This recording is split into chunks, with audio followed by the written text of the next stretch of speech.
Merci Jean-Marie pour la lecture. Merci déjà à tous ceux et toutes celles qui ont œuvré pour notre célébration. Merci beaucoup à chacun qui a donné de son temps et de son cœur pour qu'on se retrouve, qu'on puisse se retrouver ce matin. Alors, on va passer au temps de prédication. On s'arrête sur ce texte fort que nous a lu Jean-Marie et voir les implications pour nous aujourd'hui en 2024. Alors, ne soyez pas humble. Donc ça, c'est le message que j'ai vu cette semaine d'un YouTuber. Ne soyez pas humble. Et il a fait peut-être des dizaines de vidéos sur ce thème. Ne soyez pas humble. Et après, il a commenté, il a expliqué pourquoi. Il avait ce leitmotiv dans sa vie. Ne soyez pas humble. Et ce que j'ai remarqué, c'est qu'il avait beaucoup de personnes qui suivaient ses vidéos. Des centaines de milliers de personnes. Des centaines qui voyaient ce message. Ne soyez pas humble. Et d'ailleurs, dans les commentaires, la plupart étaient d'accord. Ouais, super. Tu as raison. T'es génial. Et ce que disait ce YouTuber, c'est que si on est trop humble, les autres, ils vont nous mépriser. Et on ne va pas se faire respecter par les autres. Voilà toute sa réflexion. Alors, je dirais, si je pouvais échanger avec lui, mais qu'est-ce que tu appelles l'humilité? Ce serait intéressant de débattre. Même vous, c'est quoi l'humilité pour vous? Avec vos propres mots. L'humilité. Alors, pour nous aider à répondre à cette question, nous allons continuer ce matin notre parcours de la lettre biblique de Jacques que nous avons commencé durant cet automne. Et on est déjà au chapitre 4. Une partie, il n'y a que 5 chapitres. Donc on a encore le mois de novembre pour continuer et terminer ce parcours. Et cette lettre, en fait, elle nous interpelle. Elle nous interpelle sur le décalage, le grand décalage parfois qu'il y a entre la foi que nous professons de la bouche, que nous pouvons chanter, prier le dimanche matin, et la vie que nous menons dans la vie de chaque jour, au quotidien.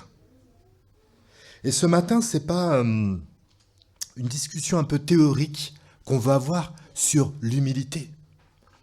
On veut voir quel est son impact sur notre vie de tous les jours. Pour ceux qui se rappellent, il y a 2 semaines, on avait vu la fin du chapitre 3 qui parlait de la sagesse. Et on avait vu que la vraie sagesse, la sagesse de Dieu, c'est pas juste dire des choses profondes, c'est même pas juste être très compétent, savoir utiliser ses talents, ça va beaucoup plus loin que soi. C'est ce qu'on avait vu à la fin du chapitre 3, que la vraie sagesse a un impact puissant sur nos relations. Et en fait, ce matin, on va voir que c'est un peu la même chose pour l'humilité. Elle aussi a un impact puissant sur nos relations. Et nous pensons que la vraie humilité donne même envie, c'est un trésor à cultiver, un trésor à partager à ceux qui nous entourent. Donc on va voir donc les 12 premiers versets que nous a lu Jean-Marie du chapitre 4. Et nous verrons déjà que l'humilité est le chemin difficile. C'est vrai, s'il y en a bien un chemin difficile, c'est l'humilité. C'est vrai. Mais nous verrons que l'humilité est le chemin vers Dieu. Et enfin, nous verrons que l'humilité est le chemin vers les autres. Si je peux vous inviter à la prière. Seigneur, merci pour ta parole. Et ce matin, je prie pour que chacun d'entre nous donne-nous cette posture du cœur d'être humble, Seigneur. D'être humble devant ta parole. Ce que tu as inspiré dans ce texte, Seigneur. Donne-nous cette humilité. Peut-être qu'il y a des extraits de ce que nous avons lu qui nous dérangent, Seigneur, qui nous gênent. Donne-nous l'humilité de te faire confiance et de savoir que si tu as inspiré ces propos, c'est une bénédiction pour nous, même si ça peut nous déranger à première vue, Seigneur. Donne-nous l'humilité aussi de pouvoir le vivre dans notre quotidien, Seigneur. Et viens nous rejoindre, Seigneur, pour nous montrer que l'humilité est un trésor merveilleux, un trésor que toi-même, tu veux nous donner pour nous élever vers toi, Seigneur. Amen. Donc, l'humilité est le chemin difficile. Verset 1, on commence. D'où viennent les conflits et d'où viennent les luttes parmi vous? N'est-ce pas de vos passions qui combattent dans vos membres? Vous désirez et vous ne possédez pas. Vous êtes meurtriers jaloux et vous ne pouvez rien obtenir. Vous avez des luttes et des conflits. Voilà le premier point. Donc, on désire des choses et on n'arrive pas à les avoir. On n'arrive pas à avoir ce qu'on désire. Et ça crée des conflits, ça crée des tensions lorsque nous n'avons pas ce que nous voulons. C'est vrai, les enfants font des crises. Ils se roulent par terre avec leurs poings quand ils n'ont pas ce qu'ils veulent. Pas toujours, hein, les enfants, mais des fois. On ne veut pas vous caricaturer. Mais des fois, quand l'enfant ne peut pas avoir son gâteau alors que c'est le moment de manger, il est enragé. Les enfants, oui. Nous, les adultes, on ne fait pas ça. On est plus distingués. On se retient.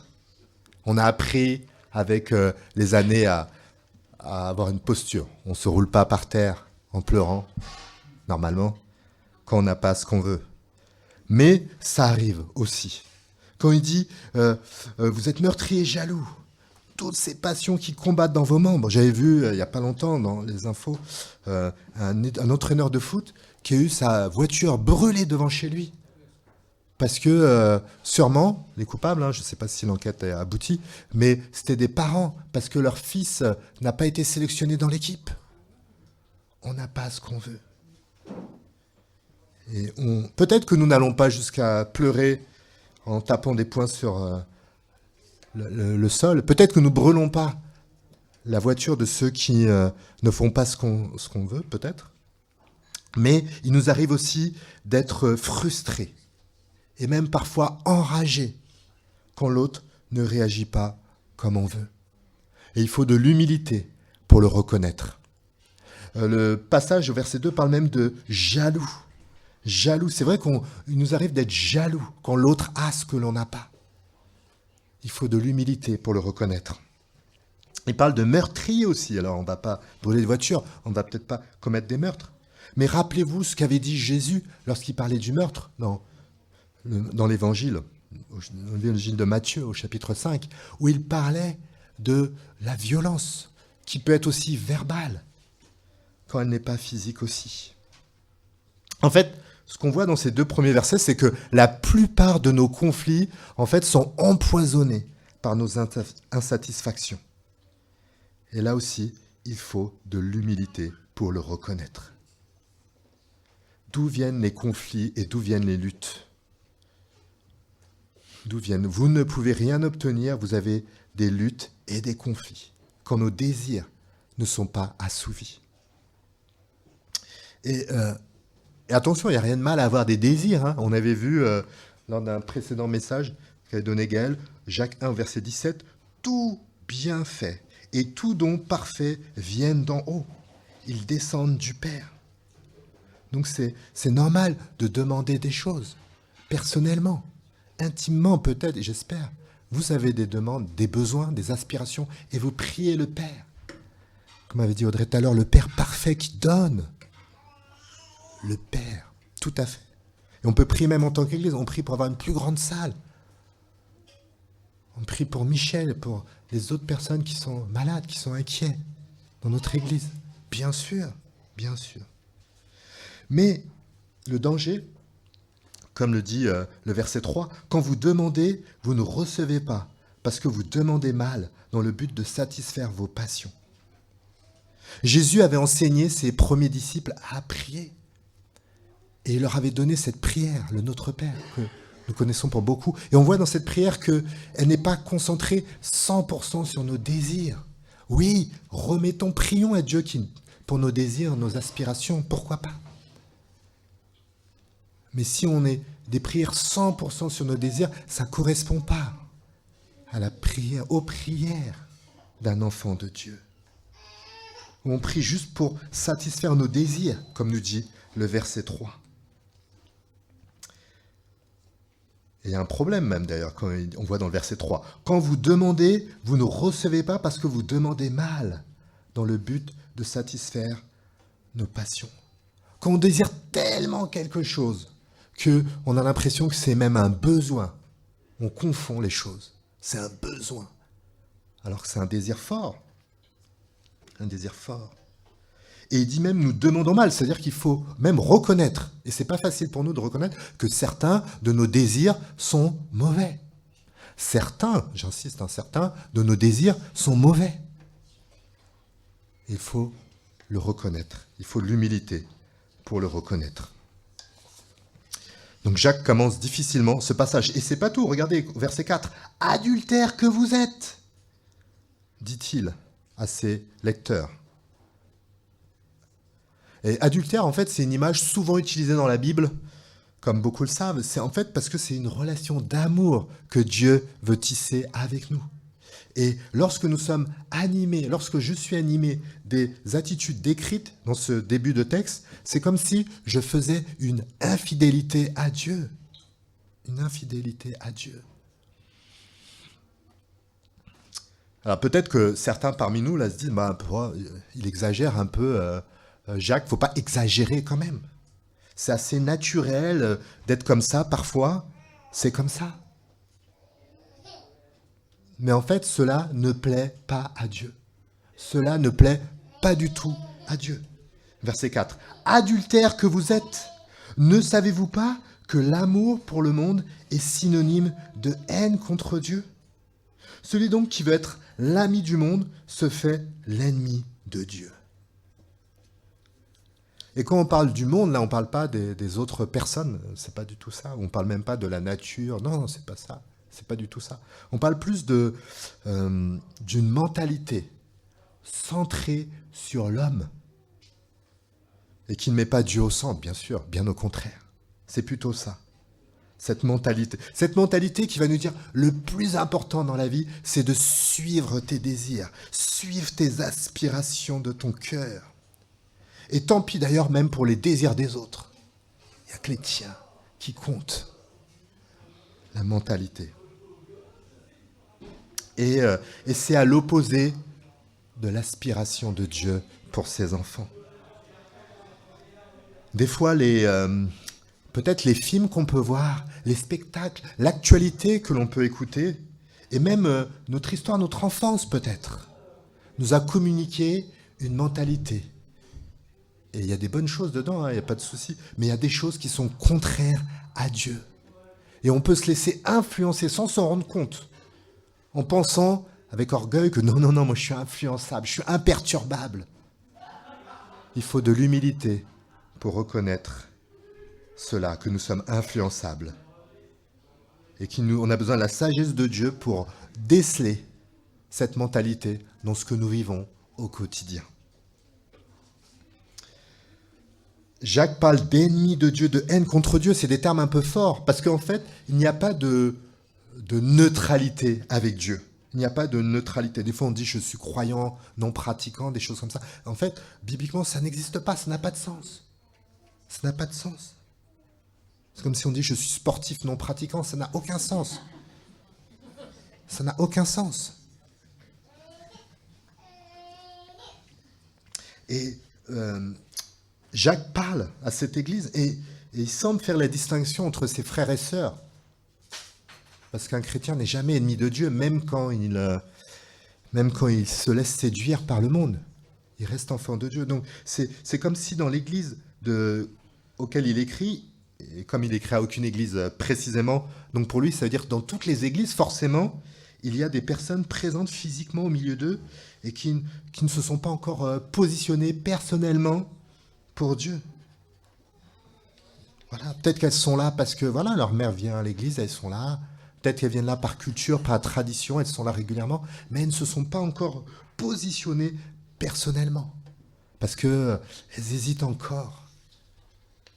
Parce qu'elles ont l'impression que leurs désirs pour certaines choses du monde sont trop fortes encore pour faire le pas. Elles aiment Dieu. Mais peut-être que pour ce qu'il peut nous offrir, pour son amour, ses bienfaits, sa sécurité, son espoir. Mais si c'est que pour ça, est-ce qu'on aime vraiment Dieu ? Si quelqu'un vous aime que pour ce que vous pouvez lui offrir, est-ce qu'il vous aime vraiment ? Est-ce qu'il vous aime vraiment ? si on est quelqu'un qui veut que Dieu soit là juste pour accomplir mes désirs, comme le génie de la lampe. J'ai des désirs et Dieu il est là pour accomplir mes désirs. Et ils ne veulent pas que Dieu ait le dernier mot. Et d'ailleurs, même dans la Bible, il y a des versets qu'ils n'aiment pas trop. Il y en a d'autres qui préfèrent. Voilà, on choisit Dieu, je t'aime bien. Quand tu dis ça, bof, je mets ça de côté. Est-ce qu'elles aiment vraiment Dieu? Verset 5. Croyez-vous que l'Écriture parle sans raison? C'est avec jalousie que Dieu aime l'Esprit qui habite en vous. La Bible nous parle du désir de Dieu de cultiver une relation d'amour avec nous. Il faut de l'orgueil pour penser que le grand Dieu que nous avons chanté, qui est grand, qui est fort, est juste à mon service de mes désirs. Dieu veut construire une relation beaucoup plus profonde avec nous, une relation d'amour, une relation intime. Et on va voir que ce chemin, justement, d'humilité est un chemin vers Dieu. Et c'est le verset 6, peut-être le verset central du passage. Verset 6, « Cependant, la grâce qu'il accorde est plus grande encore. » C'est pourquoi l'Écriture dit, « Dieu s'oppose aux orgueilleux, mais il fait grâce aux humbles. » Cependant, c'est-à-dire que malgré tout ce qu'il a dit jusqu'à maintenant, Jacques, qui n'était pas facile à entendre pour nous, il dit, cependant, la grâce est encore plus grande. L'humilité est un chemin difficile, c'est vrai, mais il aboutit. Ce chemin aboutit à quelque chose d'encore plus grand, d'encore plus merveilleux que le côté un peu gênant de son parcours.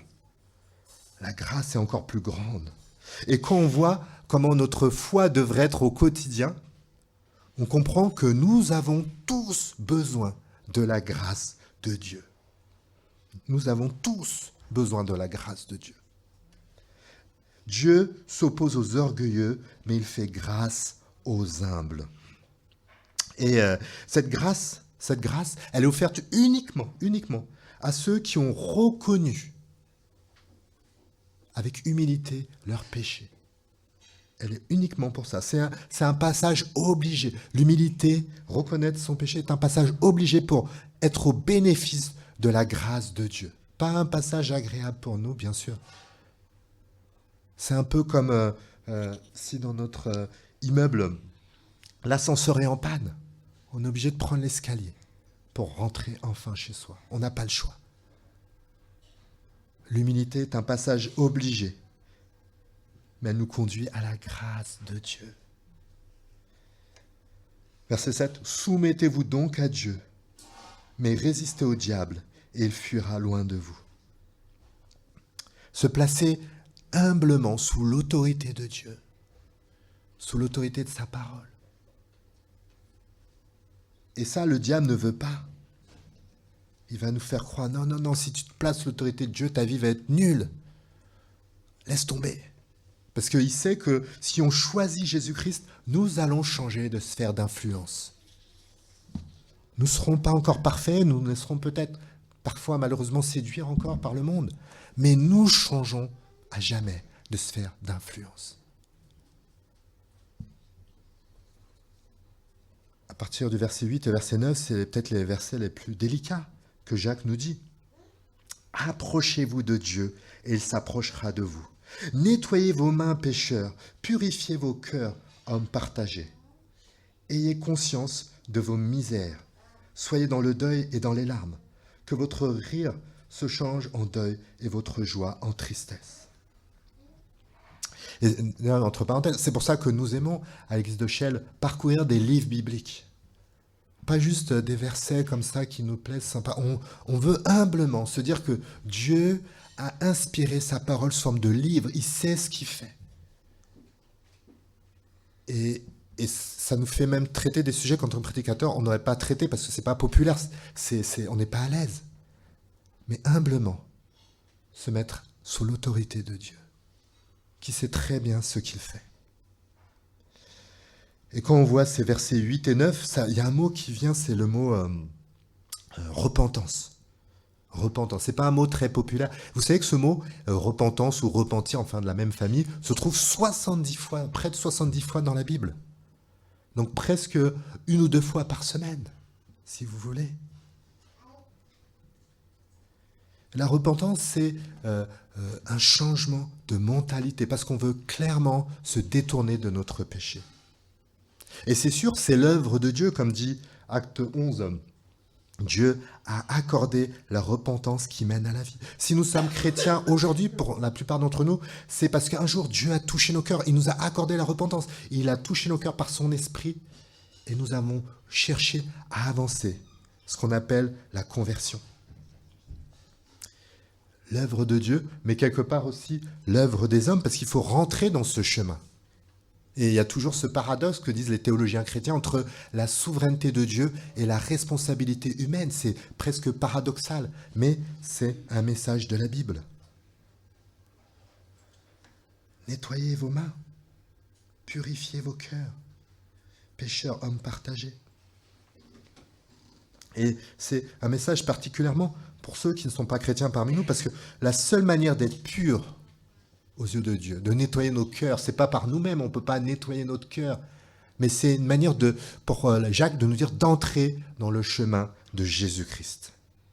Parce que c'est Jésus-Christ, l'humilité avec un H majuscule incarné.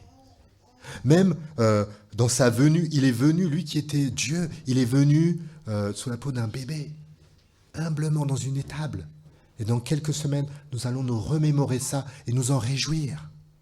Jésus-Christ. Et même lors de sa venue, dans sa vie, il aurait pu décider de devenir l'un des profs de l'université de Jérusalem, les plus illustres, avec les plus grandes thèses et le doctorat. Il aurait pu vouloir devenir même empereur de Rome.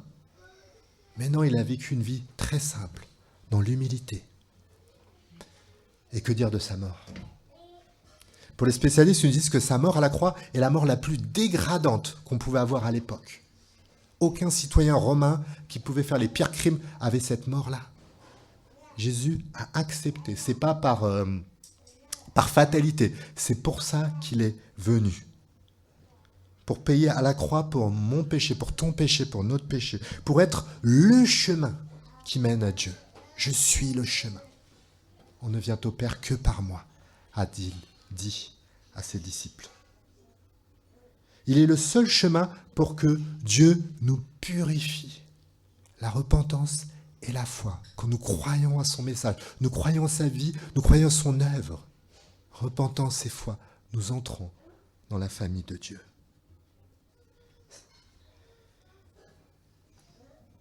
Quand Jacques parle de ses sentiments de larmes, de tristesse, c'est parce que c'est vrai, des fois la repentance s'accompagne d'émotions, de tristesse. Et le jour où nous sommes tournés vers Dieu, forcément, c'est le jour où tout ce que le monde nous proposait, aussi sympathique qu'il soit, ne nous suffisait pas. Ce jour-là, Dieu nous a parlé et nous avons franchi le pas. Dieu a touché notre cœur. Et quelle grâce nous avons vécu ce jour-là. Et il nous arrive encore d'échouer, d'avoir besoin de demander pardon à Dieu. Mais pour nous qui sommes enfants de Dieu, nous savons qu'en Jésus-Christ, nous avons le pardon. 1 Jean 1,9, si nous confessons nos péchés, il est fidèle et juste pour nous purifier de toute iniquité. Grâce à Jésus-Christ. L'humilité que nous vivons en Jésus-Christ est vraiment un beau chemin.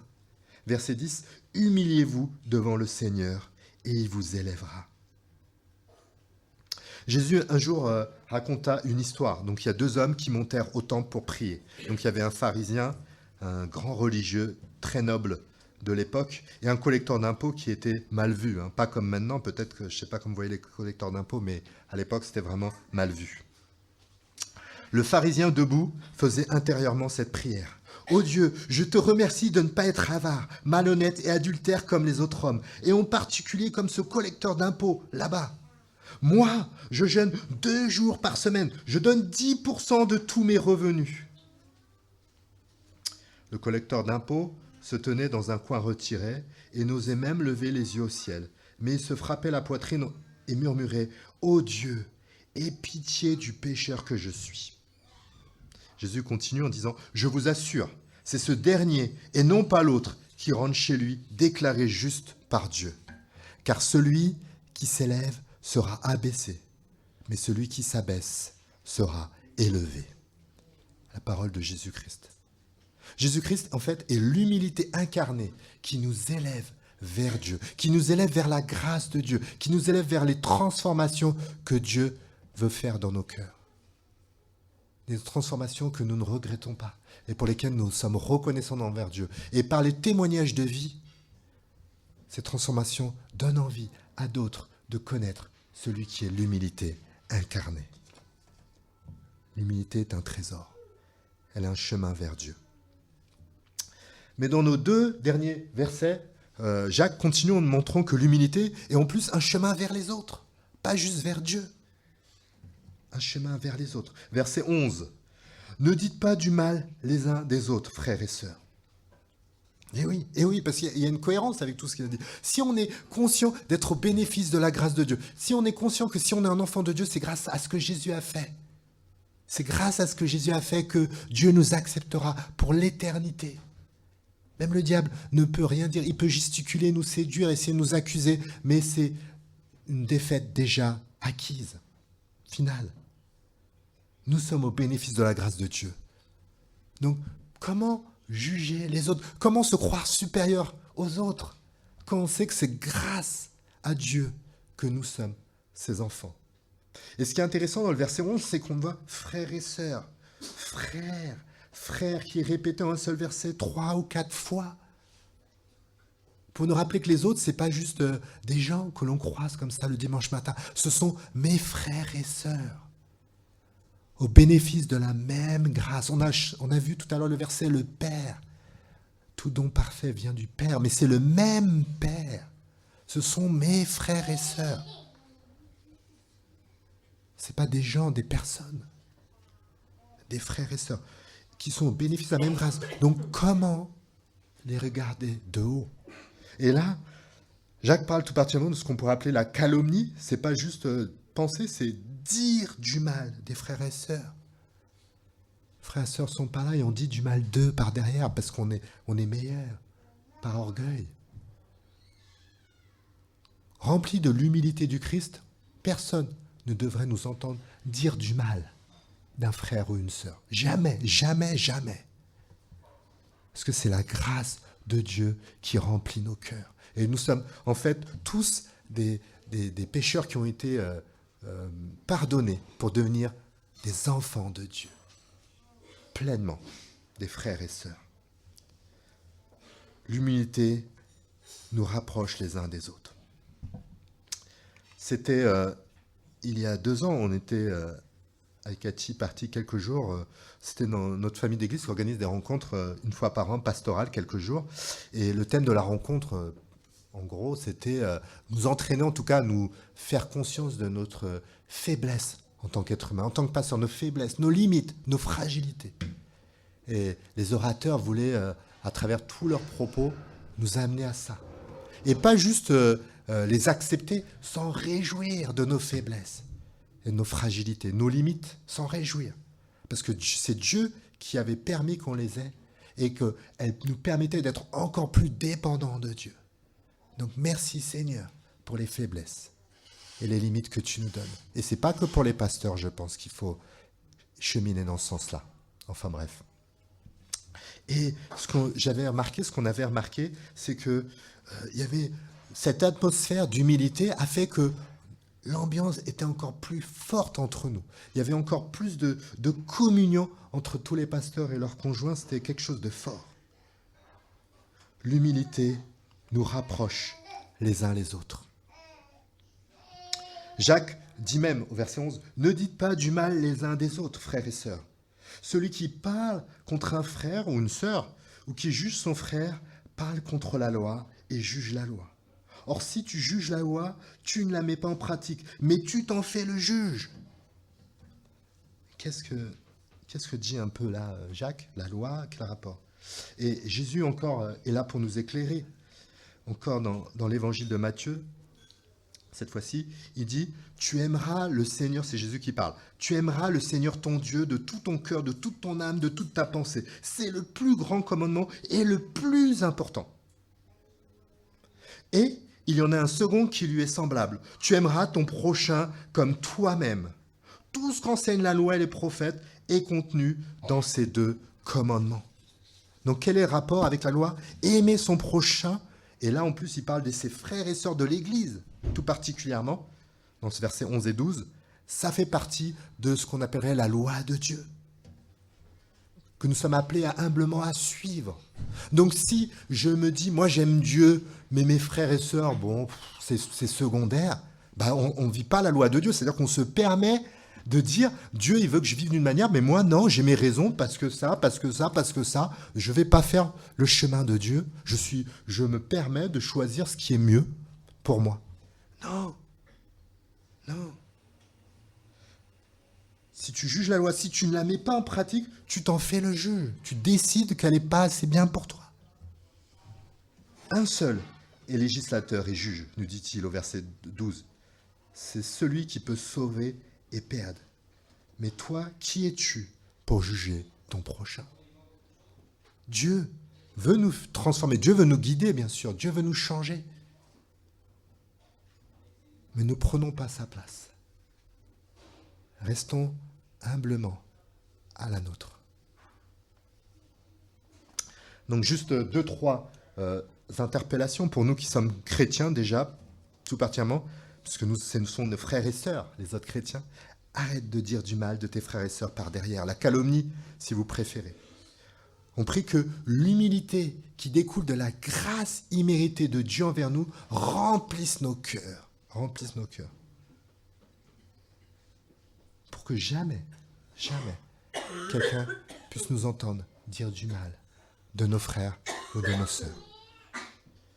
Et même lorsque Dieu te met à cœur d'encourager un frère ou une sœur, tout à fait, qui s'éloigne de Dieu, et on en reparlera au chapitre 5, verset 20, tout à fait, que même dans ces moments-là, d'accord, ça peut arriver, et ça devrait arriver de temps en temps, si tu aimes vraiment tes frères et sœurs, tout à fait, même dans ces moments-là, que l'humilité remplisse ton cœur. Et quand tu parles à ton frère ou à ta sœur, même de manière claire, directe, que Dieu te donne l'humilité pour choisir les mots, le ton. Et que même celui qui entend tes propos, directs que tu lui as dit, puisse dire au plus profond de son cœur, il y avait de l'humilité dans son ton. Que Dieu nous remplisse de cette humilité. Et pour nous qui sommes encore chrétiens, une dernière chose, peut-être parce que j'avais ce verset qui a été adressé aux premiers chrétiens, repentez-vous et que chacun de vous soit baptisé au nom de Jésus-Christ. C'est peut-être le temps du baptême pour ceux qui sont déjà chrétiens parmi nous. On a toujours des excuses pour dire « je suis bachin pour ne pas se baptiser ». C'est peut-être le temps du baptême aujourd'hui. Humblement suivre le chemin que Dieu propose à ceux qui sont déjà ses enfants. Le baptême. Et pour ceux qui ne sont pas chrétiens parmi nous aussi, peut-être c'est le moment aujourd'hui, enfin, pour ceux qui entendent ce message, enfin, depuis longtemps, enfin, de se positionner, le jour de la repentance, enfin. Et c'est vrai que peut-être qu'au travail, ou peut-être avec nos proches, quand on reconnaît nos failles, il y a toujours quelqu'un pour nous écraser encore plus. C'est vrai, ça peut arriver. Et je peux comprendre les propos de notre youtubeur sur certains points tout à l'heure. Je peux comprendre. Il faut savoir faire preuve de sagesse, c'est sûr. Mais avec Dieu, ça n'a rien à voir. Ça n'a rien à voir.